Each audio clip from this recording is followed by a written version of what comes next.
Deputy Michael McNamara, the government agreeing to reopen pubs from Monday week, September 21st.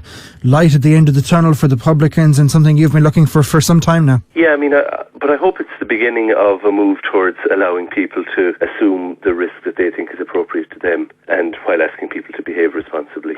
I mean, we can't, I think, continue to regulate society to the extent that it's been regulated over the past 6 months if we want society to function normally and if we want the economy to function. And ultimately, our healthcare service has to be funded by a functioning economy. While this is welcome, is the right balance being struck, do you feel? Obviously, you're saying there needs to be local measures. We're told pubs are reopening subject to local measures. Obviously, pubs aren't reopening in the way that they were allowed to in February and before that too. But what do you make of the measures as are laid out? I haven't actually read the guidelines, but I've only had them described to me, and they do seem quite onerous and practically unenforceable, as the whole substantial meal thing was unenforceable. And as I said from the very start, that it was entirely unenforceable, and it proved to be unenforceable and not really possible to police and not possible to implement.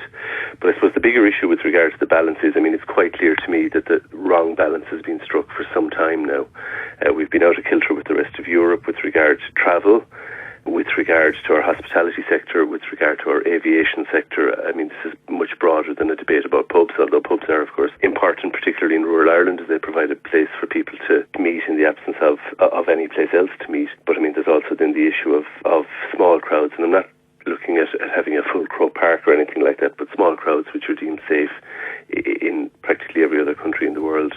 And yet we see Cusack Park empty last Saturday night for Fecal versus Éire Óg, as it'll be empty for many more matches to come unless there's a change in policy. And you'd like to see that change, perhaps the next battleground then. Just finally, it's subject to local restrictions. While people will welcome the ability, I am sure, to go out, the normality perhaps come back a little bit more, there is an inherent warning here on us all to continue to follow the guidelines. And you don't disagree with that, I'm sure. Oh, no, of course I don't. No. I mean, I think people should behave responsibly. But I see Colette Cowan, who's the CEO of the UL Hospital Group, calling upon people to take particular measures in Limerick. I mean, what I'd like to hear from Colette Cowan, though, is what increase in capacity has been achieved in Limerick since this started, because all of these restrictions, all of the lockdown, everything was about making sure that our healthcare system wouldn't be overcome, wouldn't be unable to deal with the challenge.